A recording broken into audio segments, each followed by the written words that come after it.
Tonight's story, Hunting Party, by Elizabeth Moon, published by Bayan Publishing Enterprises. All rights reserved. Chapter 1. Heris Serrano went from her room in a small but respectable dockside hotel on Rockhouse Station to the berth of her new command, convinced that she looked like an idiot. No one laughed aloud, but that only meant the bystanders had chosen to snicker later rather than risk immediate confrontation with the ex-regular space services officer on the beach. Heris kept her eyes away from those who might be contemplating humor. The dockside traffic of the commercial district, her ears burned. She could feel the glances raking her back. She would not have changed her military posture even if she could have walked any other way. She had been RSS from birth or before, daughter of officers, admirals, granddaughter and niece, a service family for all the generations anyone bothered to count. Even that miserable first year at the academy had seemed familiar, almost homey. She had heard the stories from parents, uncles, aunts all her life. And here she was, tricked out in enough gold braid and color to satisfy a planet-bound admiral from one of those minor principalities, all because of the whims of a rich old woman with more money than sense. They had to be laughing behind her back, those merchanter officers and crewmen who didn't meet her eyes, who went about their business as if purple and scarlet were normal uniform colors. As if two sleeves covered with gold rings didn't look ridiculous. As if the rim of gold and green striped cord around collar lapels and cuffs didn't tell everyone that an RSS officer had descended to the level of catering wealthy eccentrics on pleasure jaunts in something far more like a mansion than a spacefaring ship. Commercial dockside ended abruptly at a scarred gray wall with a lock gate in it. Heris inserted her card. The barrel gate slid aside, then closed behind her, leaving her caged between the bars behind and a steel door with a thick window. Another key slot. This time her card produced a human door opener, who swung the door aside and held out his hand for her papers. She handed over the neat packet civilian life required: master's license, certifications in 5 specialties, imperial ID, military record, abbreviated, only the unclassified bones, letters of recommendation, and, what mattered most here, Lady Cecilia de Marcotos' seal of employment. The human, station security or ground family, Heris did not know which, ran a hand scanner over the last and replaced the entire pile in its file cover before handing it back to her. "Welcome to North, Captain Serrano," the man said with no inflection of sarcasm. "May I be assistance?" Her throat closed a moment, remembering the words she would have heard if she had gone through a similar lockgate on the other side of the commercial docks, where sleek gray RSS cruisers nuzzled the station side by side, where her gray uniform with its glowing insignia would have received crisp salutes, and the welcome due a comrade in arms. "Welcome to the fleet," she would have heard, a greeting used anywhere, anytime. They came back together from civilians, but she could not go back there, back where her entire past would wrap around her. She had recognized her commission. She would have never hear those words again. "No, thank you," she said quietly. "I know where the ship is." She would not say its name yet, though it was her new command. She had grown up with ships named for battles, for monsters, for older ships with long histories. Though she could not yet say she commanded Sweet Delight, North, on all stations, defined the evrons of aristocracy, wealth, and privilege, could not be found anywhere in the RSS, as well as the commercial docks, but always near something else. Here was nothing but wealth, and its servants. This dock had carpeted walkways, not extruded plastic sheeting. The shops had no signs, only house emblems. Each docking bay had its own lock gate, enclosed 2 large rooms, one marked service entrance, lined with racks and shelving for provisions delivered, and the other furnished luxuriously as a reception salon for going-away parties. Heris's card in the slot produced another human door opener, this time a servant in livery who ushered her into the salon. Heris made her way between unstuffed sofas and chairs covered in lavender plush and piled with pillows and garnished colors between low black tables and pedestals supporting what were probably priceless works of art, though to her eyes they looked like globes of melted space debris after a battle. The actual docking tube lay unguarded. Heris frowned. Surely even civilians had someone watching the ship's main hatch, even with the security of a lock gate on the dock itself. She paused before stepping over the line that made the legal division between dock and ship. The lavender plush lining of the access tube hid all the vital umbilicals that connected the ship to station life support. Unsafe, Heris thought, as she had thought on her earlier interview visit. Those lines should be visible.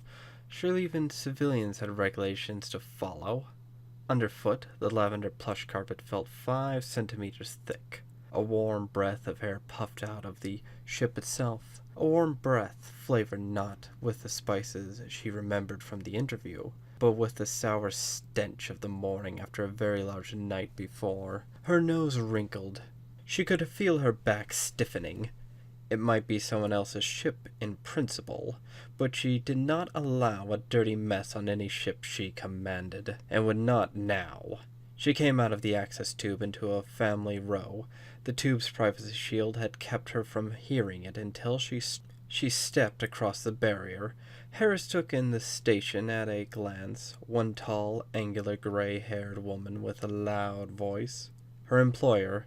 3 sulky, overdressed young men that Heris would not have had on her ship, and their obvious girlfriends, all rumpled, and one still passed out on the lavender couch that matched the plush carpet and walls. Streaks of vomit stained its smooth velour. As she came through the barrier, the chestnut-haired youth with the ruffled shirt answered. A final burst from the older woman with a whined, "But Aunt Cecilia, it's not fair."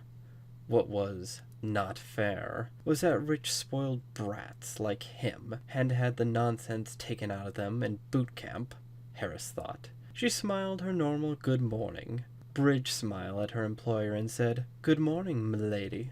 The youths, all but the unconscious snorer on the couch, stared. Heris could feel her ears going hot and ignored them, still smiling at Cecilia, Artemisia, Veronica, Penelope, heiress of more titles than anyone needed, let alone more money. "Ah," said the lady, restored to instant unruffled calm by the appearance of someone to whom it meant something.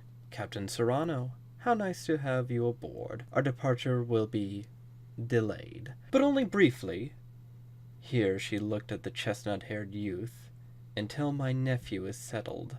I presume your things are already aboard?" "Sent ahead, m'lady," Heris said. "Good. Then Bates will show you to your quarters."